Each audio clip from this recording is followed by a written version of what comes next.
So I am at a point where I need to change the strings on my violin. And so I thought I'd just go ahead and fire up the camera and kind of walk through this to give you kind of a real-time example of how string changing on the violin works. The same process works for viola. It works for cello with some modifications to kind of the logistics because it's a bigger instrument. The bass is a different animal. The bass works differently enough to where that's kind of its own separate thing. But what I'll do is I'll just kind of go through what I'm doing here. I have my violin still with the old string still on, and over here I have the new strings. So strings often come in kind of these square packets, this square packaging with the string. If you can kind of see it sort of coiled up kind of in there. So one of the things you want to double check is make sure that the strings that you intend to change are the ones that are in the packages. So the strings that are in the packages, there's usually some labeling on the package somewhere as to what string that actually is. So if I pick up this packet, for example, I can see that right there it says violin A or violina A in a few different languages here. So this is the A string. This one here is for the D string. This one here is for the G string. And then I've got this one here for the E string. You'll notice that 3 of these brands of strings match, and then the 4th one doesn't. String choice in terms of which strings you're going to use for folks kind of at the kind of advanced student level, the professional levels, it really becomes a matter of a combination of what kind of works with your particular instrument as well as your own musical taste. So those things kind of play a factor. I won't go too much into that for now, but only to say that for my instrument, I tend to use the obligatos for my 3 lower strings, and then I use kind of a different brand. This is a gold brocade for the E string. There's another one that I can use too. But anyway, these are the strings that I have that I'm going to use. So a couple of things to be aware of. You see the bridge stand here, the bridge kind of standing up, if you can kind of see it. I don't know if you can see it very well, but you can kind of see the bridge. If I put my hand underneath, it's kind of standing up vertically. Maybe just to show the front of it there. The bridge is kind of standing up vertically, and the only thing holding this bridge up is the tension of the strings. So the bridges are not like glued or at all adhered to the surface of the body of the instrument at all. It's just the strings. So because of that, we have to be thoughtful about keeping that bridge standing as we are changing strings, and also keeping it more or less straight. The bridge is properly aligned when kind of the back side of the bridge or the wall of the bridge, so to speak, that faces the bottom of the instrument, when it's at about a 90-degree angle to the surface of the instrument. So as I go through, in addition to making sure that the bridge is just standing in general, I'm going to a couple of times go back and double check that 90-degree angle is stable on both sides. So that's one. And then also looking at the violin, kind of the face of the violin, I do want the bridge feet to kind of be even with the notches on the F holes here. So I'll look for that as well. So that's another angle that I'll check. So those are a few things that I want to keep in mind in terms of the bridge. So as I say, these strings are the thing holding the bridge up. And because of that, I don't want the fact that I'm changing strings to make the bridge collapse. So one of the things that I do is I only change one string at a time. In other words, I go through the whole changing process on one string before I go to the other strings, or before I go to the next string. So just a couple of things to be aware of. And as I think of more, I will mention those. I didn't really script this video at all. I just said, hey, I'm going to change my string, so I'll video record it. So here I go. What's this one here? This is the A. So I'll start with the A. So I'll go ahead. First thing I'll do is I will loosen the peg for the A string peg. I'll loosen it by turning the peg towards me kind of this way. All right. And it's going to uncoil up there. So I'll just kind of keep tugging at it. Well, sorry, I should point something out. It's not on camera, but what I am doing is I am bracing the bottom of the instrument. I'm kind of holding it against my stomach here. So I'm kind of holding it in place and kind of keeping it stable as I do all of this here. So that's holding it against my body as I kind of pull here, and then eventually the string will just come out of the peg box there. So I detach it from that end. I'll also now detach it from where it connects to the tailpiece. And so the end that popped out looks like this.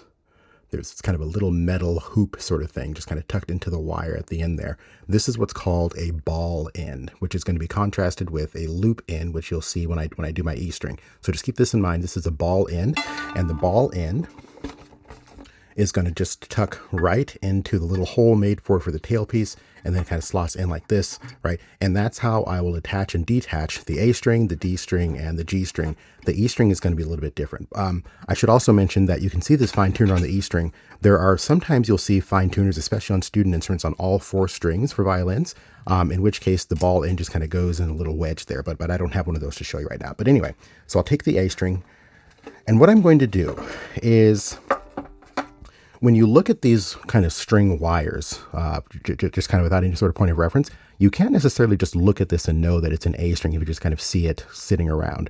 So what I'm going to do is, before I do anything else, I'm going to put this string in the packaging. So it'll be the old string. It's going to go in the packaging from which I'm about to remove the new string. I'm going to roll it up and put it in here.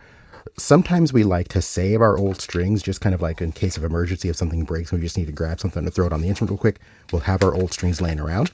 So because of that, I want to make sure that the string that I'm getting ready to use is the string that I intend to use. And so what I can do is I can coil the old A string, put it in a package that is labeled for an A string so that I know what string it is, even though it's an old string. So now I'm going to go ahead and open the package, take out the new A string, which this brand uses an inner package as well.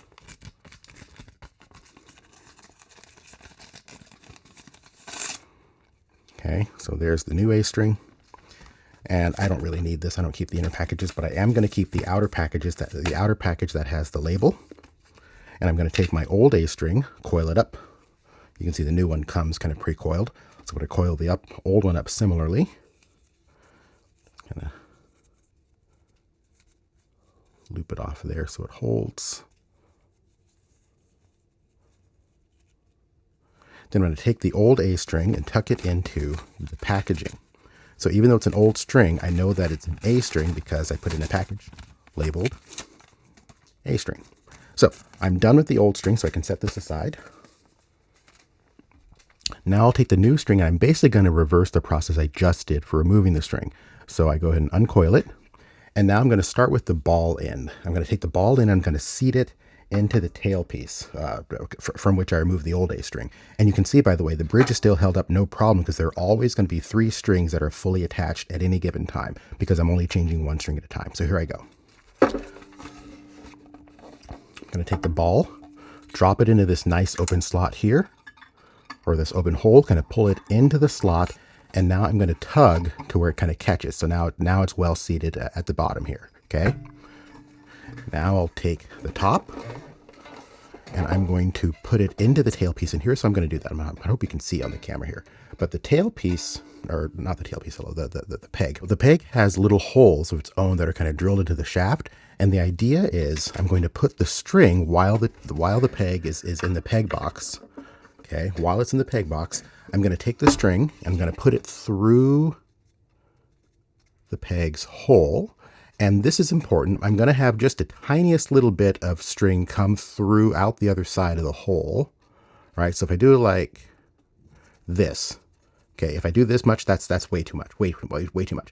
I just want a tiny little bit, just like a couple of millimeters like that, okay? Just so I have a little bit of a little bit of room to work with as I'm going to gradually coil this string up. So here I go. Okay, so the peg's in the peg box. I'm going to take the end of the A string, pop it into its hole. I can see it as I'm looking at it now. And now, in order to start to coil it, I'm going to turn the peg away from me this direction. Okay, so I'll do it slowly at first because I want to see how it's poked through the other side. Okay, and I can see it's coming through just a little bit from the other side, so good. So now what I'm going to do is I'm going to start to gradually coil this, and I want there to be some order to this as I get ready to wind it up. If you look at the other strings, you can see that the coils are kind of lined up side by side, and I want to kind of coach it into doing that as I'm turning, rather than have it kind of be sort of tangled, right? So I'll do that. Make sure each new round goes kind of right next to the previous round, so it looks nice and neat. What I don't want is I don't want the string to touch the side of the wall inside here. So this string looks like it's long enough to where it may end up doing that. So what I'm going to do is I'm going to redo some of this. I'm going to uncoil it a little bit. And I'm going to pull the first couple of rounds of coil on the other side of the inner hole to give myself a little bit more room to the wall side. Okay, because what I'm doing and this will apply to all 4 strings, is when I'm coiling it, I want each new coil to go closer to the wall into which the peg is going, okay? So I'm going to do that, but I don't want the strings to actually touch that wall. So the first couple of coils in this case I'm going to put on the opposite side of that hole, and now the rest of them I'm just kind of coiling it towards the wall. And as I do this, I can kind of make a house. I don't know if you can see what I'm doing here, but I'm kind of pulling up in the middle of the string with my other hand to kind of keep things fairly taut, okay? And now this string is starting to settle. It's starting to get pretty tight. So I'm going to check for 2 key places. First, I'm going to make sure that the string itself is going into its little cutout, its little slot in the bridge here. Okay, so there's a little slot right there that I want to make sure that the string seats into. And there's another little slot at the top of the fingerboard, this little hump here we call the nut. There's a little slot there for the A string. So move this out of the way so you can see it. All right, so there you go. So there's the little slot, just a tiny little wedge, just big enough for the A string to drop into. Again, there's one there at the nut, and there's one here at the bridge. So before I'm finished, I want to make sure that slots into those spots. And now that the string is fairly taut, now I'm going to start plucking. And I want it to get pretty close to where an A is.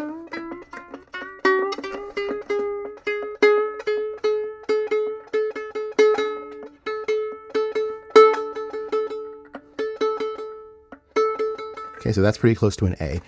If I don't trust my ear enough, then of course I can have a tuner sitting there, either sounding a note or kind of showing me the dial where the note is. But I want to get that pretty close to an A, knowing full well that as the string settles, that is just not going to stay in tune. In fact, you could tell just now, even then it was flat. Definitely before I finish off changing the rest of the strings, this A will go flat, but that's fine. I just want to get in the neighborhood for now, and I'll fine tune it later down the road. So now I'm going to do the same process with the D string.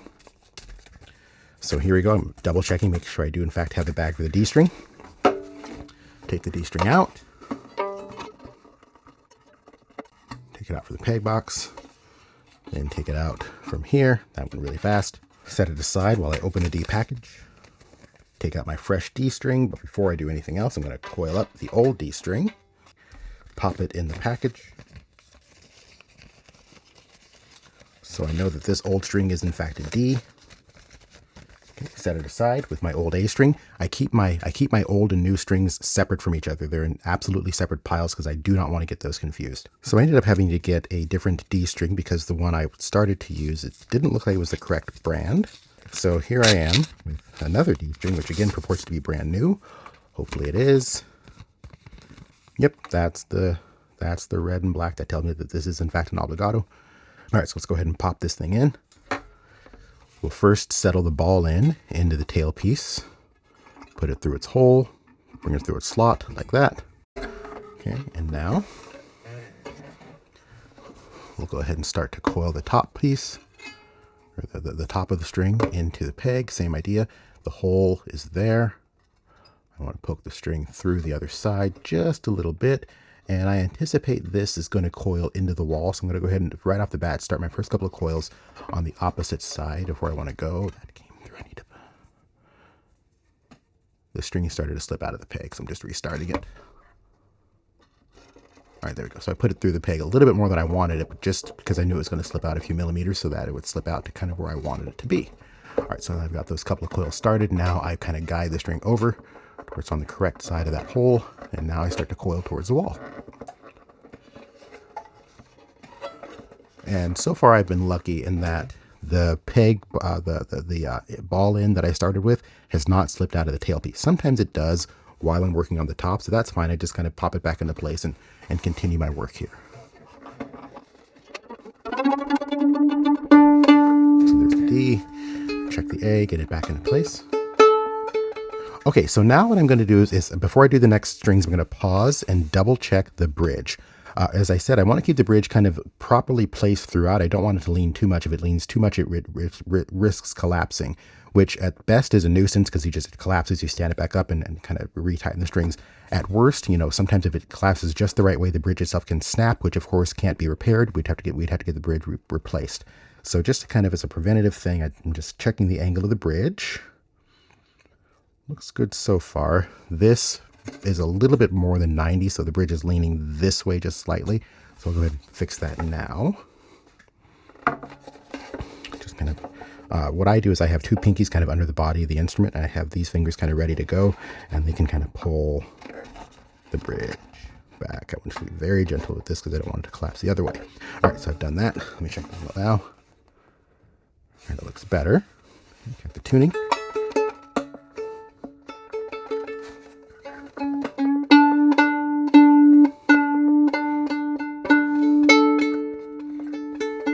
All right, so those will go out of tune again, but I find if I just kind of check them along the way, it just makes it easier later on when I'm doing the real tuning. Okay, so now I've got the G.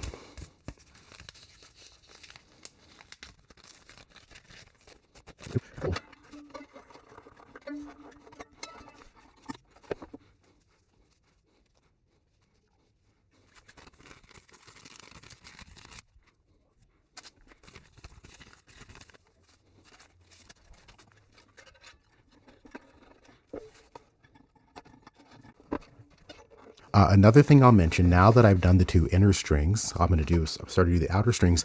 I don't want the wires to cross. Like, I literally don't want to have the strings doing that, right? So the G string, the one that goes to this peg, will be outside. I'm going to put it in outside to the left of the D string. And then later when I do the E string, I'm going to make sure that all the work that I do up here is to the right of the A string so that everything kind of stays lined up here. Which means, watch this. So if I just go where the hole is, right now, then the wires are going to cross because I would be putting the G string between the D and the A, which means it's going to kind of do an X thing over here. I don't want that. So I'm going to pull the peg out a little bit to where the hole that I'm aiming for is now to the left of the D string where I want the string to align.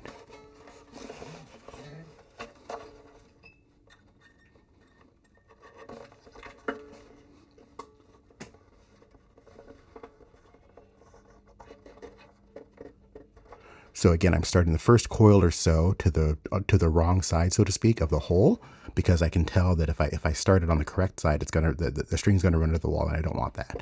So I'll just do a couple of wraps this side, and now I'll go ahead and guide it over like so.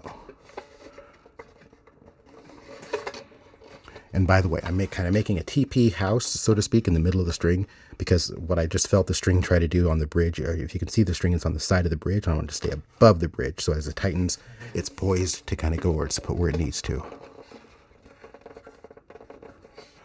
I may not have needed those wrong side wraps, so I'm going to undo those because this actually goes in far enough. So I'll just go ahead and make that first coil to the correct side. It looks like I've got plenty of room to work with. So I just felt the string kind of touch the wall. I saw the string touch the wall. So what I did is I pull the string out and I just kind of shimmy the coils away from the wall, kind of like that.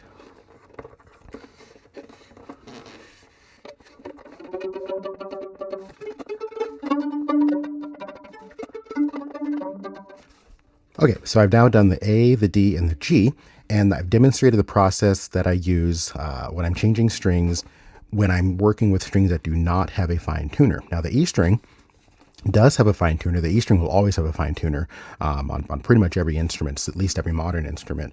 And again, as I say, sometimes you'll see, especially on student instruments, that we have fine tuners on the lower strings as well. The process when you're using a fine tuner is pretty much the same, but there is something that I want to just kind of mention at first here. What I do before I take the string off, before I take the old string off, I want to loosen the fine tuner to where it's no longer affecting the pitch, to where it's kind of at its lowest point in terms of pitch, right? Because that's going to help me later on when I'm tuning. I'll give myself a lot of headroom to properly fine tune it later on. So I'll do that here, and you can hear it because as I loosen the E tuner, I hear it going down, and I'm still loosening it, but the pitch isn't changing, right? So that's how I can hear that it's no longer there. But I can also feel it. So I'll go back and rewind here. As I'm loosening it, obviously I can't show you this in the video, but I can feel at that point that all of a sudden the screw here becomes a lot easier to turn, and that means it's not actually catching to where it affects the tension of the little fine tuner piece here, to where it's no longer affecting the string. I want to stop at that point. I want to stop unscrewing it, because the way this works is if I keep unscrewing it, then this part of the fine tuner, the screw mechanism, will just come out, and I don't want that. So I just want to unscrew it enough to where it stops affecting the pitch.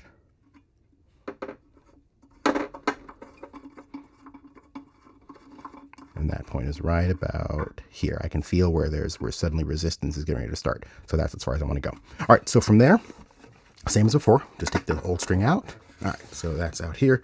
And in this case, I don't know if you noticed it, but the end that's in the tailpiece just kind of popped itself on out. So this gives me a chance to talk about the different kind of end that I have on this string. Sometimes the E string will be what's called a loop end. And let me pull one of the old strings so I can show you the difference. All right, so here's the old A string. Okay, so as I said near the beginning, the A string had kind of this metal hoop here, right? And that's what's called a ball end. You can see that the E string does not have that metal hoop, and that's what makes it a loop end. And actually, if I wanted to remove this metal hoop here, I could pop that out of the wire and it would look just like the loop end. So sometimes if someone's asking me what kind of E string they should get, if they should get one with a loop end or a ball end, and they don't quite know, or I can't quite see what sort of fine tuner they have, my recommendation will be to get a ball end, because either it will be the kind of fine tuner that accepts a ball end, or if it's a fine tuner that only accepts a loop end, you can just pop the ball out and use it as a loop end. All right, so here's my new string. Okay, set that aside, the old string, put it in the new strings package. Okay, so now I want to show you something on this new E string that I have here. As you can see, the end of the wire is a loop. It is a loop end, but it's also got this kind of little piece here that you can see. I don't know if you can see it, but it's this black piece that can kind of slide up and down the string. This is kind of, I don't know if it's like rubber or silicone or what, but it's kind of a softer material. And the point of this thing is to keep the E string, which is kind of this really thin wire, from slicing into the cork of the bridge, slicing into the bridge material. So this is kind of an important element of protecting your bridge if you need it. The reason I say if you need it is if you look at some bridges, I don't know if you can see it, but if you can see, there's kind of like a plastic sheathing or a kind of a plastic sort of material over the space where the E string goes. And that is serving the same purpose as that kind of plastic or rubber sleeve, so to speak, on the E string. So because of that, I don't want to like dull the sound of the E string. So I don't want to have too much material there. So because my bridge already has that piece for the E string, whenever I see those sleeves on the E strings, I just take those off, and I'll show you how I do that. So the way I remove this thing is I just take a knife, a straight edge of some kind. A box cutter works great. I've got this little pocket knife attachment. And I want to be careful, because as I'm doing this, I obviously don't want to cut the string, and I don't really want to disturb the threading as well. So I'll just kind of get it to where I can just get the point of my knife through, and I'll just put a little slit like that.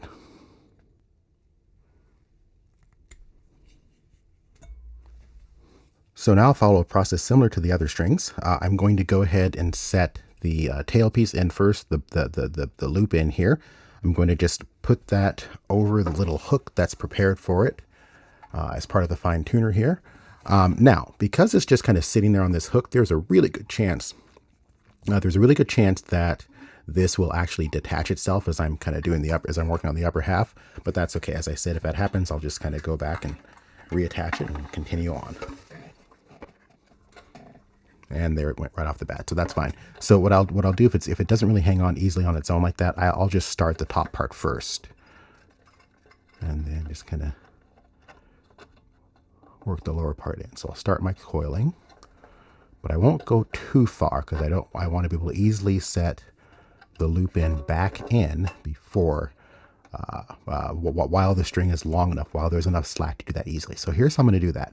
I don't want to let go of the tension here where I'm working, because then it'll just uncoil and all my work will be redone, and it just becomes an endless loop. So I'm going to kind of pull it. I'm pulling it taut here, and I'm going to take this thumb right here and just kind of hold it in place.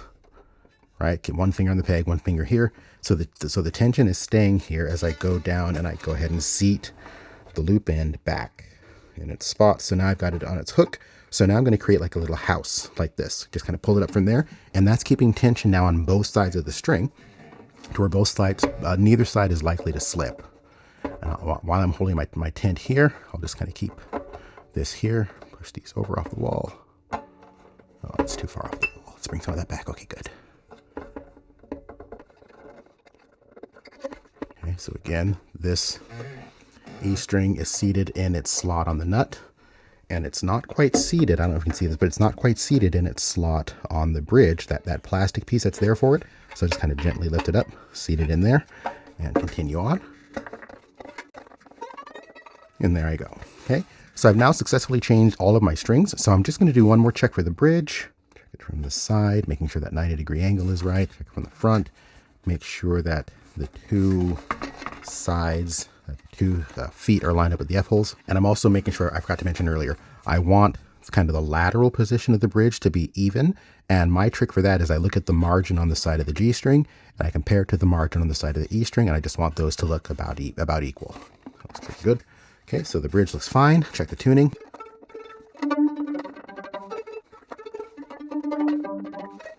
So, and then of course, I'm not ready to play it yet. Of course, I need to take the bow and do a really close tuning. And then I need to be prepared for the fact that over the next little bit, it's going to take these strings sometimes to kind of settle in. And so the violin will go out of tune fairly frequently for at least, at least a day or so. So that's fine. That's just what happens when we change strings. But that is the process for changing strings on a violin.